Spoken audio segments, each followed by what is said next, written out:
귀한 찬양 감사합니다. 교회가 많이 있지요. 그런데 제가 교회를 보면은 10사람이서 한 사람의 역할을 하는 교회가 있고요. 한 사람이 10명의 역할을 하는 교회가 있습니다.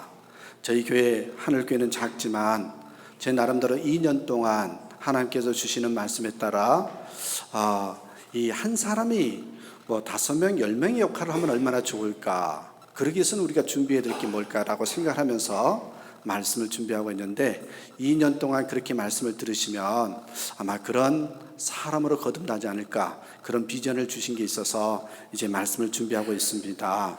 그래서 지금 이제 동행 시리즈로 지금 말씀을 준비하고 있습니다. 오늘 2번째입니다. 이 묵상은 동행의 시작이다, 이런 제목으로 말씀을 준비하고 있어요. 근데 여러분, 이 사이클이 있다 그랬죠. 야구로 보면 1루, 2루, 3루, 홈 이렇게 있는데 1루에 해당되는 시작 지점이 뭐냐면 묵상입니다. 여러분이 하나님의 사람으로서 능력 가운데 영향력을 발휘하고 사명을 감당하기 위해서는 이 묵상이 있어야 됩니다. 2번째 단계가요, 다음 주에 설교할 거거든요. 하나님의 음성에 대한 겁니다. 그래서 하나님의 음성은 동행의 이정표다, 이런 제목으로 말씀을 증거할 겁니다. 2번째 단계가 하나님의 음성이고요. 3번째 단계가요, 주님 바라보기입니다. 주님 바라보기입니다. 그리고 마지막 4번째가 순종에 대한 단어를 함께 보고자 하는데, 여러분 그렇습니다. 교회가요, 하나님이 주신 사명에 작동되지 않으면 그건 교회가 아닙니다. 교회와 사명은요, 뗄래야 뗄 수가 없습니다. 그런데 말입니다. 그런데 이 사명에 충실한 교회가 되기 위해서 또 필수적인 게 있어요. 그게 뭐냐? 말씀입니다. 말씀에 대한 순종입니다. 우리가 아무리 계획을 세우고 열심히 헌신한다고 해도요, 하나님의 말씀과 관련되어 있지 않으면, 하나님의 말씀과 상관이 없으면 결론은요, 헛된 겁니다. 하나님의 말씀에 순종하지 않는 것은 하나님과 관계없는 일이기 때문입니다. 그래서 저는 우리 하늘교회는 철저히 하나님의 말씀에 순종하는 교회가 되기를 원합니다. 그래서 제가 먼저 그런 목회자가 되도록 노력하겠습니다. 여러분, 묵상은 동행의 시작이다, 이렇게 말씀을 드렸는데, 그 이유는 묵상의 목적을 알게 되면 더 쉽게 이해가 됩니다. 묵상의 목적이 뭘까요? 다른 게 아닙니다. 심플합니다. 먼저 하나님의 마음을 알기 위해서입니다. 하나님의 뜻대로 쓰임받기 위해서 그렇습니다. 우리가 직접 말씀을 통해서 하나님의 마음과 뜻을 알지 못하면, 여러분 아십니까? 휩쓸리는 인생이 됩니다. 휘둘리는 인생이 됩니다. 뿌리가 없는 인생이 된단 말이죠. 그러면 여러분, 유행에 따라 흘러가는 인생이 되어버립니다. 우리 한 번밖에 살지 않는 인생, 그렇게 살아서는 안 되지 않습니까? 그렇습니다. 그래서 묵상의 목적은 하나님의 마음과 하나님의 뜻을 알아서 하나님의 목적에 따라서 쓰임받는 인생이 되고자 하는 게 묵상의 목적입니다. 자, 그러면 먼저 기본적인 것부터 좀 살펴보겠습니다. 아신 분들도 다 아실 텐데 그래도 기본적인 것들부터 한번 살펴보겠습니다. 흔히 우리가 가르치는 하나님의 말씀을 이해하는 방법에는 5가지가 있어요. 하나님의 말씀을 이해하는 방법은 5가지가 있는데, 첫 번째는요, 듣는 거죠. 들음으로써 이 하나님의 말씀을 이해하는 겁니다. 로마서 10장 17절에 보니까, 그러므로 믿음은 들음에서 나오며 들음은 그리스도의 말씀으로 말미암았느니라. 이 첫 번째가 듣는 거예요. 두 번째는 뭘까요? 읽는 거죠. 읽는 겁니다. 성경을 읽는 겁니다.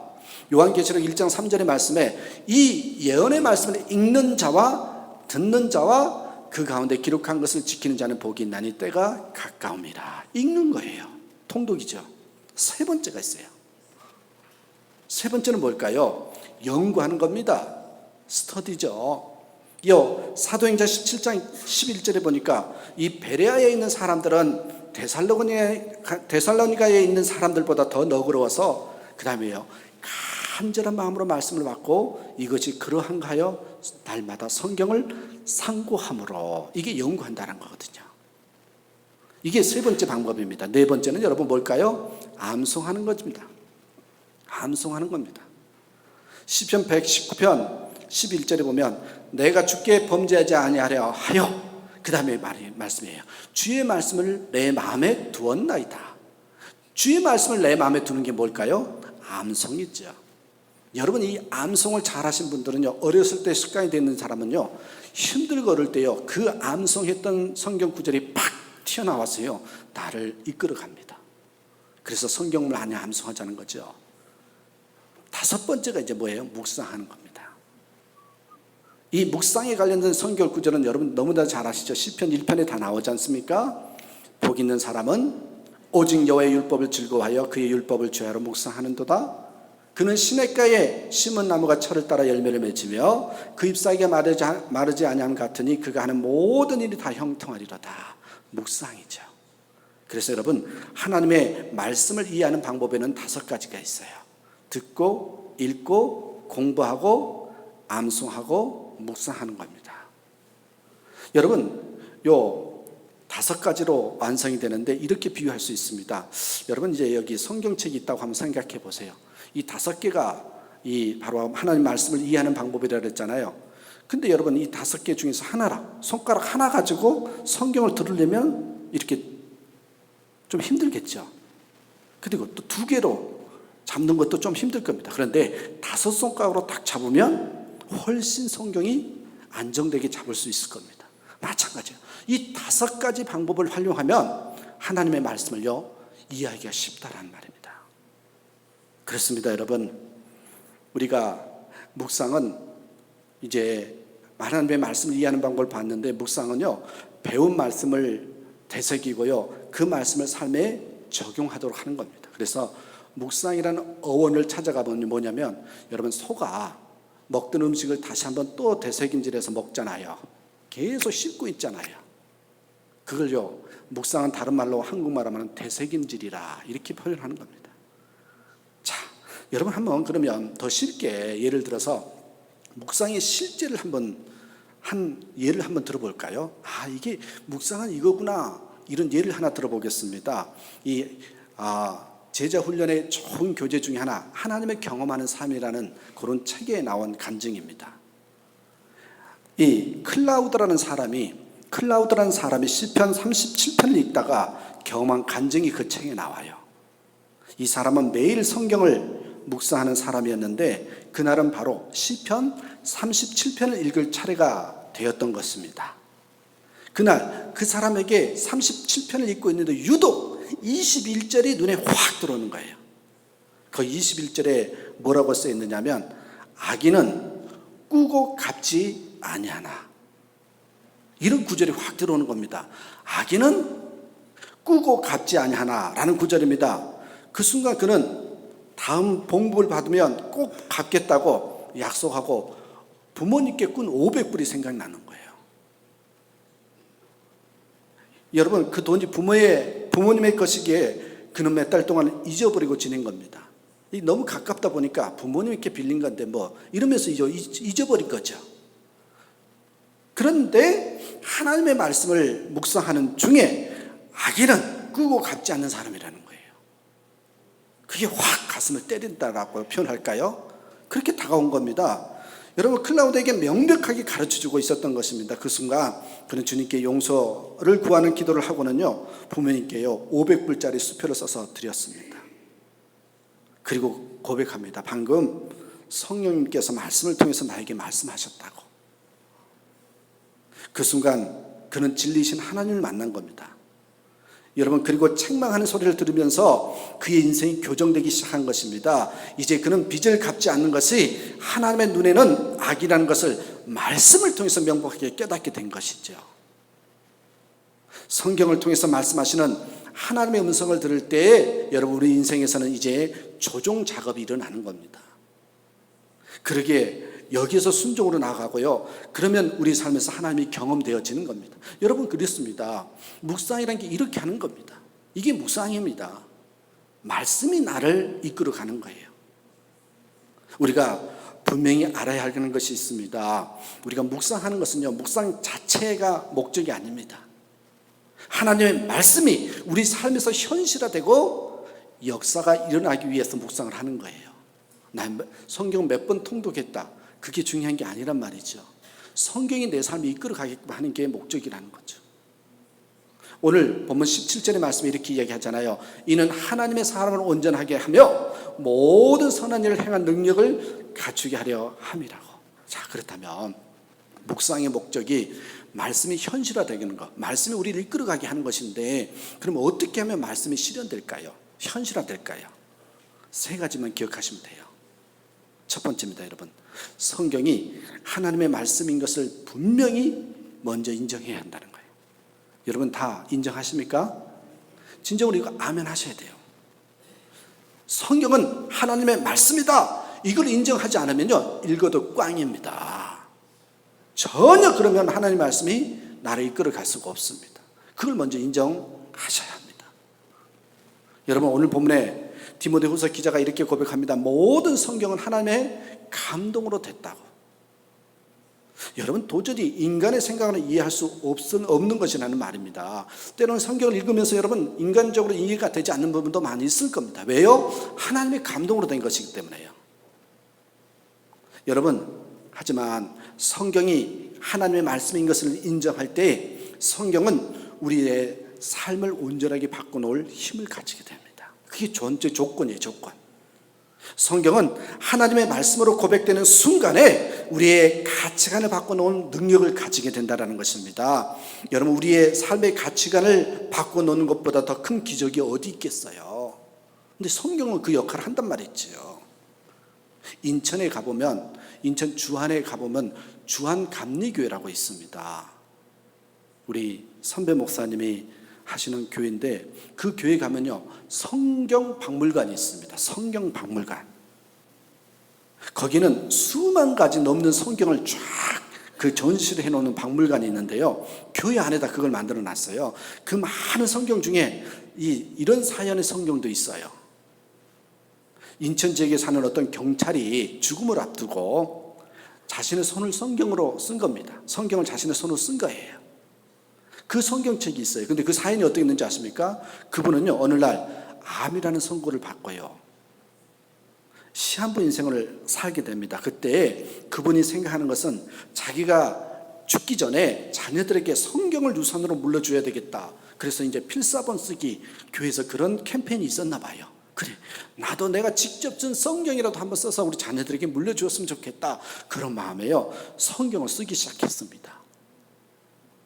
그런데요, 이 성경을 자기가 쓴 걸 유산으로 물려주려고 쓰기 시작했는데요, 여러분, 성경을 한참 쓰다가 생각을 해보니까 시간 가는 줄 모르고 썼겠죠. 여러분, 죽어야 할 것 같은데요, 안 죽는 겁니다. 시한부 인생이잖아요. 죽어야 할 것 같은데, 할 때가 된 것 같은데 죽지 않은 겁니다. 그래서요, 병원에 가봤더니요, 성경을 쓰다가요, 암이 완전히 치료받았다라는 거예요. 여러분, 안수기도 받아도, 성경을요, 설교 말씀을 들어도 그런 역사가 일어나지 않습니까? 근데 쓰면서 하니까 얼마나 그런 역사가 일어났겠어요. 쓰면서 눈물 콧물 짜고요, 내가 인생을 왜 이렇게 살았나 그런 마음도 들기도 하고요, 그냥 쓰면서요, 성령의 도가니 속에 잠겨있는 그런 시간이었답니다. 그렇게 될 것 같아요. 그래서요, 바로 그 성경이 진열되어 있습니다. 그리고 그분이 지금 두 번째 성경을 또 쓰고 있다라는 겁니다. 그렇습니다. 여러분, 성경은요, 하나님의 감동으로 된 것이기 때문에 우리 육신의 병 이런 것들도 다 치유할 수 있더란 말입니다. 여러분, 그런 능력이 있는데 저는 성경을 펼치면서요, 이 어린아이 같은 마음이었으면 좋겠어요. 한번 언젠가 제가 예를 들었었는데, 이 어린아이 순수함을 한번 들어보시겠습니까? 이런 아이가 있어요.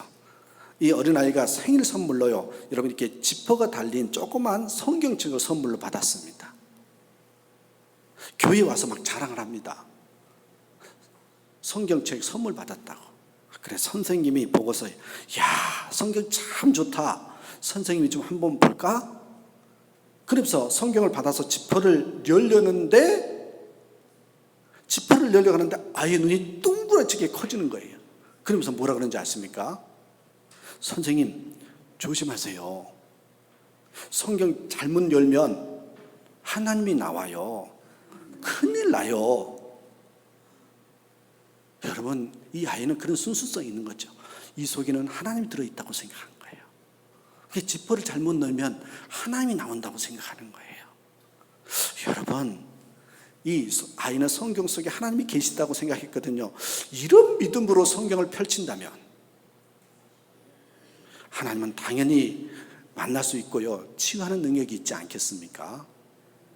사랑하는 여러분, 이 말씀이 현실화되기 위해서는 첫 번째로요, 성경은 하나님의 말씀이다. 이걸 먼저 인정하시고요, 믿어지셔야 합니다. 저와 여러분은, 특별히 우리 하늘교회는 당연히 믿기에 여기 나온 줄 믿습니다. 자, 두 번째로 보실까요? 말씀이 현실화되기 위해서는 어떻게 될까요? 묵상하는 것이 현실에 적용되기 위해서는 여러분, 성경을요, 삶의 기준으로 삼겠다는 결심이 있어야 합니다. 이게 굉장히 중요한 말입니다. 성경을 삶의 기준으로 삼겠다는 결심이 있어야 합니다. 빌리 그레함이 목사님이 이런 말을 했습니다. 한번 들어보실래요? 오래전 나는 신앙으로, 믿음으로 성경을 받아들이기로 결심했다. 이것이 모든 사람에게 해당하기에는 어려움이 있을 수 있다. 우리 중 대부분은 핵 분열에 대해서 이해하지 못해도 받아들인다. 나는 텔레비전에 대해서 다 이해하지 못해도 받아들인다. 왜 사람들이 만든 기적과 같은 일들은 쉽게 받아들이면서 성경의 기적을 받아들이기가 어려워하는가? 여러분, 성경을 읽고 묵상하고 이해하고 우리 삶에 적용한다는 것은요, 쉬운 일이 아니죠.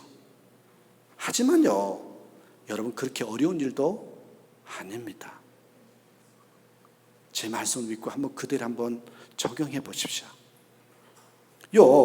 하나님의 말씀이 우리 삶에 적용하는 거 어려운 일이지만 또 그렇게 어려운 일이 아니라는 것이 제가 장담하고 드릴 수 있는 말씀이 뭔지 아십니까? 여러분이 성경을 우리의 삶의 기준으로 삼겠다고 결심하는 순간요, 성경이요, 여러분 삶에서 역사하기 시작합니다. 사업을 할 때도요, 내가 한번 말씀대로 기준을 삼아서 한번 사업을 해보겠다 하면요, 하나님이 성경 말씀이 역사가 일어나요. 이거예요. 이 결심이에요. 망할 것 같은데, 안 될 것 같은데, 아니요, 죽이 되든 밥이 되든 내가 한번 그대로 해보겠다. 이걸 기준점을 삼으면요, 하나님 역사가 일어난다고요. 그렇습니다, 여러분. 성경을 묵상하기 시작할 때, 그러면 성경이 여러분의 삶의 진리영으로 인도하게 된다는 것입니다. 교회에서요, 종종 제자훈련은 그런 프로그램들이 얘기하지 않습니까? 근데요, 이 제자훈련의 가장 중요한 요점은요, 성도들로 하여금요, 말씀을 통해서 예수님을 만나게 하는 겁니다. 말씀을 통해서 예수님을 만나게 하는 게 제자훈련의 목적이거든요. 성도들 각자가 목사의 도움 없이 뭘 통해서요? 말씀을 통해서 예수님의 인도를 받게 해주는 게 제자훈련이에요. 그래서 혹자는 이렇게 반문하더라고요. 그렇게 되면 목사님의 도움이 필요 없게 되지 않느냐고. 그것은요, 좋은 것입니다. 교인과 목사가 만날 수 있는 시간이라는 것은 극히 제한되어 있습니다. 끝없이 새롭게 부딪히는 상황들을 어떻게 목사가 설교를 통해서 하나님의 뜻을 깨닫게 해드리고 해결시켜 줄 수 있겠습니까? 가끔은 되겠죠. 근데 매번 만나는 쉽지 않을 겁니다. 여러분, 주중에 일어난 일인데 어떻게 나중에 주일에 와서 또 해결받아요? 그때 해결받아야 될 일들이 있단 말이지요. 그럴 때 여러분의 말씀을 통해서 그것을 해결받는다면요, 여러분은 기가 막히게 신앙생활을 하는 겁니다. 그게 제자훈련입니다. 여러분, 교인들 각자가 이 예수님으로부터 직접 인도를 받아서 그때마다 대처해 나가는 것이 훨씬 더 이상적이지 않겠느냐는 것입니다. 대부분의 성도들이 교회 나와서 예배 드릴 때 설교를 들으면서 은혜를 받습니다. 그런데 여러분, 겨우예요. 겨우 은혜 받는 거예요. 그것만 가지고는 세상을 이길 수 없습니다. 여러분이 사는 삶의 현장에서 바로 그 시간에 여러분 안에 계시는 예수님을 말씀을 통해서 알고 말씀을 통해서 인도받을 수 있어야 비로소 여러분 세상을 이기고요, 승리하는 성도가 될 수 있단 말입니다. 여러분, 예수 잘 믿는 부인이 있었습니다. 근데 그 남편이 교회를 나가지 않았습니다. 아무리 사정해도 좀처럼 나갈 생각을 하지 않는 겁니다. 기도도 하고요, 때로는요 서비스도 잘하고요. 그러다가 어느 날 부인의 간곡한 사정으로 한번 나가준다는 방식, 나간다고, 이게 내가 너 봐줘서 네가 하도 그래서 내가 나가줄게 이러면서 나갔어요. 부인은 얼마나 좋겠어요. 오랫동안 기도했는데. 기쁘고 신이 났습니다. 그런데요, 이 교회에 목사님은 설교를 강해 설교를 하는 거예요. 성경을 쭉쭉쭉 이렇게 읽어가면서 하는데 그 주의 설교가요, 무슨 내용이냐면 창세기 5장의 설교를 해요. 이 5장의 내용이 아담의 족보거든요. 족보. 여러분, 이게 먹여주고 싶은 마음에 족보가 나오니까 얼마나 답답하겠어요. 누구는 누구를 낳고 몇 세를 살다가 죽고 낳고 죽고 낳고 죽고 낯선 이름들이 계속 나오는 지루한 족보 얘기를 설교하시는 겁니다. 이 부인은 무척 실망이 되었습니다. 아니, 그 많은 본문 가운데 하필이면 창세기 5장을 설교하실까 속이 상하고 목사님 원망이 되더랍니다. 예배 시간 내내 화가 나서 설교 말씀을 들리지 않았습니다. 그래 실망한 부인은요, 집에 돌아와서 아무 말도 하지 않았어요. 괜히 미안한 거예요. 그런데 그 다음 주일 남편이요, 교회 가자고 먼저 나서는 거예요. 여보 뭐해, 빨리 교회 가지. 깜짝 놀라서 어쩐 일이냐고 물었답니다. 그랬더니 지난주일 설교 말씀에 깨달은 바가 많다고 하는 것입니다. 그랬더니 부인이 깜짝 놀랐어요. 도대체 낳고 죽고 낳고 죽고 그 말씀은 무엇을 깨닫느냐고 하니까 남편이 하는 말이, 인생이 이렇게 낳고 죽고 하는 허무한 것인데 나는 이제까지 무엇을 위해서 살았나, 그런 생각이 들더랍니다. 여러분, 그래서 속으로 기도했답니다. 지난 세월 잘못 살았습니다. 이제 한번 잘 살아보겠습니다. 남편은 그날부터요, 예수를 잘 믿는 사람이 되었습니다. 구원을 받은 것입니다. 저는요, 이 예화를 들으면서요, 그런 생각이 들었어요. 우리나라 속담이 생각나대요. 그 속담이 뭔지 아십니까? 이런 소리 들어봤습니까? 개떡같이 말해도 찰떡같이 알아듣는다는 거예요. 이러면 목회할 만 나지 않을까요?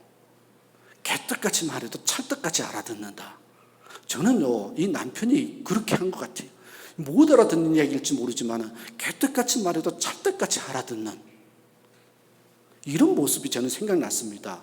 저는 여러분 아십니까? 이 개떡같이 말해도 찰떡같이 알아듣는 거, 저는 이게 성령의 역사라고 생각합니다. 이게 성령의 역사입니다. 어떤 사람은 찰떡같이 이야기해도 뭐같이 못 알아듣는 사람도 있는데 이 성령의 역사가 있어야 되는 거죠. 여러분 그렇습니다. 하나님의 말씀에 은혜를 가장 깊이 받는 길은요, 말씀을 삶에 적용해 보는 것입니다. 말씀 듣고 은혜 받은 대로 한번 살아보는 거예요. 말씀을 묵상하고도 삶에 적용하지 않는 것은 여러분 뭔지 아십니까? 임신은 했어요. 마치 임신을 했는데 애를 안 낳아. 그건 좀 이상하지 않습니까? 여러분, 말씀을 적용하지 않는 것은 아직 불을 피우지 않은 장작과 같습니다. 그래서 여러분, 위대한 전도자 한번 보시겠어요? D.L. 무디라는 목사님이 그분의 성경의 곳곳에요, T 저기 써 있죠. TN하고 P가 써 있더래요.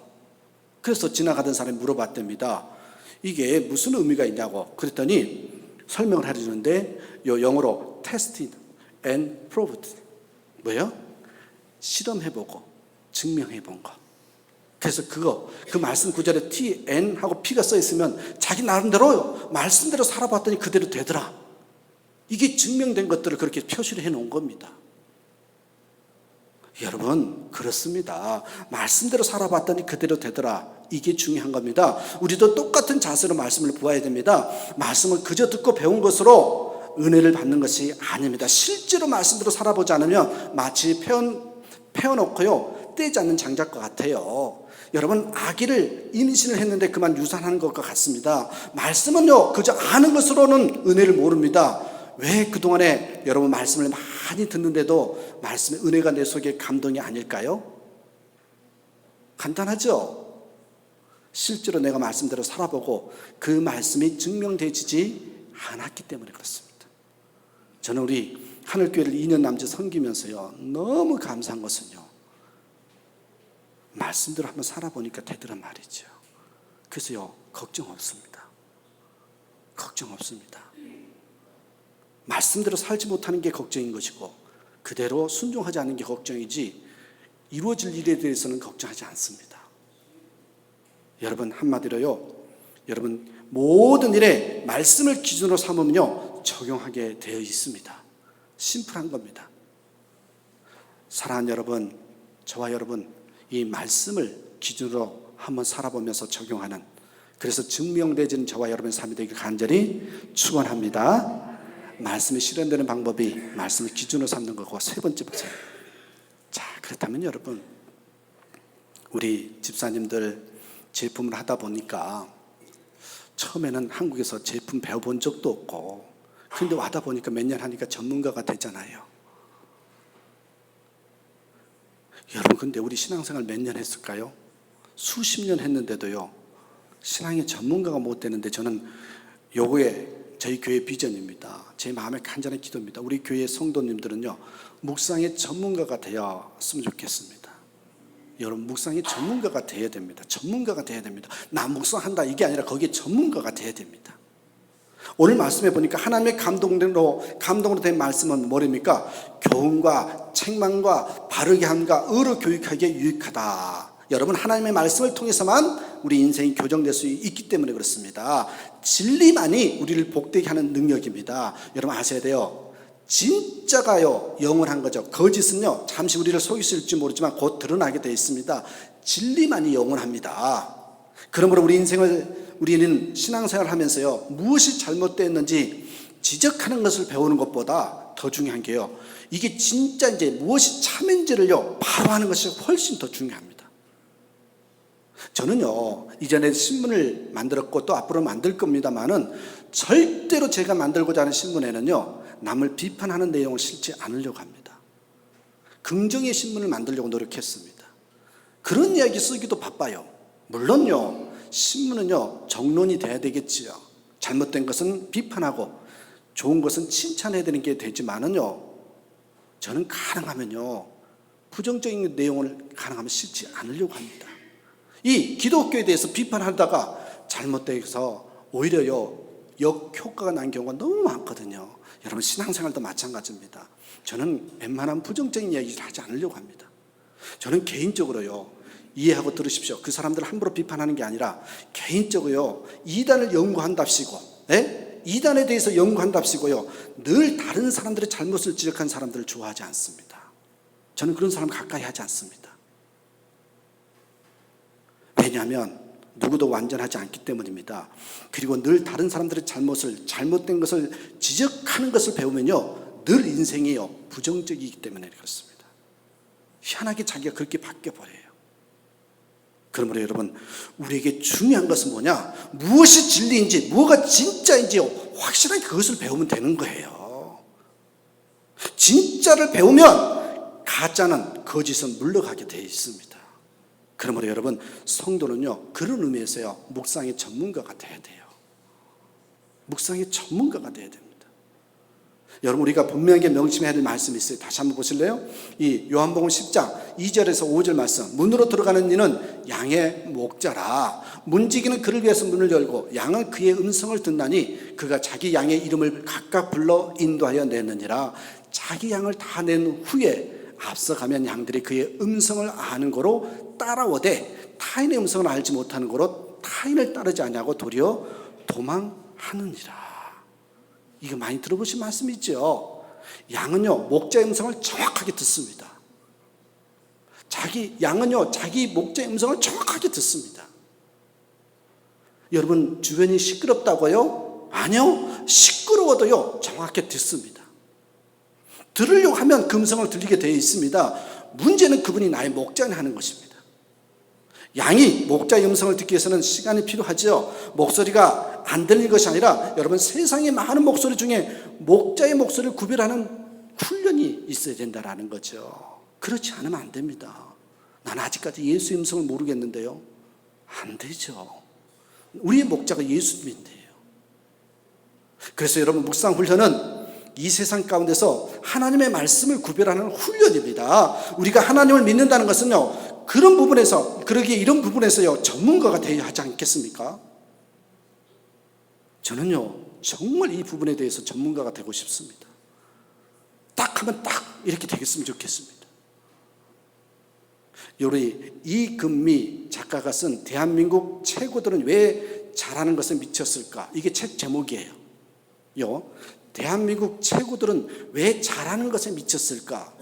그 책 제목인데 그 책에 동화 작가 고정욱이라는 사람을 소개하고 있습니다. 한번 들어보실래요? 이 동화 작가 고정욱 씨에 대해서 말하는데, 이 강의하러 가서요, 청중들에게 내가 아는 소설가 중에 동화 공부를 하기 위해서 동화책을 많이 읽고 큰 성과를 내는데, 여러분 그 동화 작가가 책을 몇 권이나 읽은 줄 아십니까? 이렇게 물어본답니다. 그러면 대개 100권, 200권, 500권이라고 합니다. 근데요, 정답은요 2000권을 읽었답니다. 이 고정욱 작가, 동화 작가는요, 그의 여름에요, 동화책을요 2000권을 읽었답니다. 2000권을 읽고 나니까 재미있는 게 눈이 밝아지면서요, 이야기가 막 떠오르더라는 겁니다. 그래서요, 쓴 아주 특별한 우리 형, 안내견 탄실이, 가방 들어주는 아이, 내 손가락의 피아니스트, 그런 많은 작품이 히트를 친 겁니다. 이 고정욱 작가의 작품 주인공은 거의요 장애인입니다. 왠지 아십니까? 본인이 장애인이니까요. 자신이 휠체어를 타고 다니는 1급 장애인이어서 누구보다도 장애인들의 사정을 잘 알기 때문입니다. 자신이 가장 잘하는 분야를 공략하는 것이 성과를 내는 지름길이죠. 그런데요, 저는 이 책을 보면서 무엇보다 인상적이었던 것은요, 동화책을 쓰기 위해서요, 그 전문가가 되기 위해서요, 몇 권을 읽었다고요? 2000권의 책을 읽었대요. 그러면서 눈이 밝아지더니 이야기가 마구 떠올랐다는 것입니다. 그렇다면 여러분, 우리가 성도잖아요. 하나님을 따르는 자들이잖아요. 예수님을 목자 삼아 사는 자들이잖아요. 그렇다면 목자의 음성을 알아들어야 되지 않겠습니까? 그래서 저는 우리 교회 성도들도 이처럼 묵상의 전문가가 되었으면 합니다. 그러면 하나님의 말씀이 우리 귀에 또렷하게 들려져서요, 말씀대로 살지 않겠느냐, 이겁니다. 제 욕심입니다. 전 정말 간절한 욕심입니다. 아마요 2년 동안 듣고 나면은 세뇌될 겁니다. 이때 우리 삶의 교정이 일어나고요, 옳은 길을 가게 되어 있습니다. 한 분만 소개하고 말씀을 마치겠습니다. 우리에게, 특별히 자녀들에게 유산이 무엇이 되어야 될 것인지, 이 동부증권이라고 한국에 있다만요, 이 동부증권의 사장이 고원종이라는 분이 계십니다. 이분의 이야기입니다.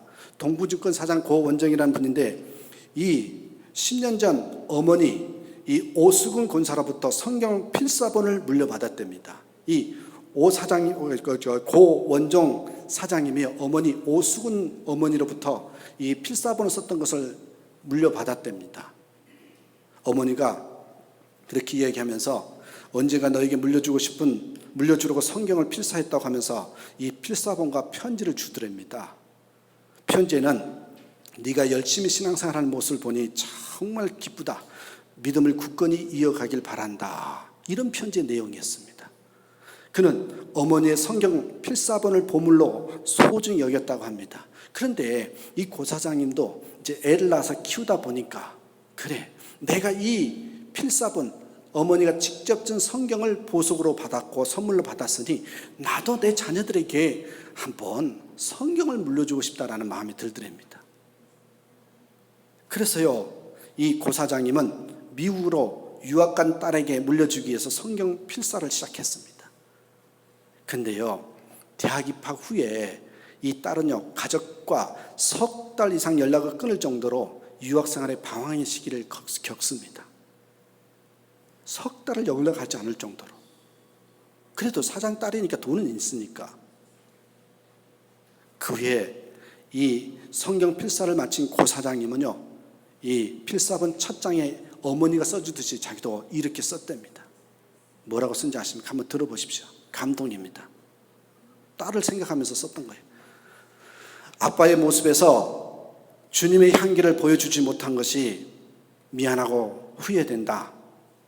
지난 929일 동안 한자 한자 써 보았다. 너에게 속지 않은 심정으로 또 너를 위한 기도의 시간으로 그렇게 앞장했었습니다. 그렇게 해서 필사본을 건네고 예고 없이 미국을 방문해서 딸을 만난 그는 방황하던 딸에게 놀라운 고백을 들었다고 합니다. 아빠, 제가 너무나 힘들어서 요즘 교회 나가고 있어요. 근데 교회 나가니까 너무 평안하고 좋다라는 거죠. 사랑하는 여러분, 부모가 자녀에게 물려줄 수 있는 가장 큰 유산은요, 성경입니다. 성경 말씀으로 가르치는 교육입니다. 하나님 말씀은요, 그 자체만으로 능력이 있습니다. 자녀 교육을 위해서 세상의 많은 것들을 찾아 여러분 헤매지 마십시오. 자녀를 위한 가장 위대한 교육은요, 성경 안에 다 들어가 있거든요. 우리가 가르치려 해도 다 가르칠 수가 없어요. 그저 성경을 그의 인생의 기준 삼아 가장 귀한 보석으로 삼게만 만들어주면요, 우리 자녀들은 그 안에서 다 찾아서요, 인생을 잘 살 수 있단 말입니다. 성경책을 그렇게 여러분 부탁드립니다. 가지고만 다니지 마시고 읽고 성경을 쓰기도 하고 하나님의 말씀을 묵상함으로써 그 말씀이 내 삶에 실현되도록 한번 우리 살아보시자는 겁니다. 그게 묵상입니다. 그러면 하나님이 동행하심이 경험되어집니다. 저와 여러분의 삶이, 이 묵상이 정말 일상이 되는 그런 삶이 되기를 간절히 축원합니다. 하나님 감사합니다. 이 복된 날에 이제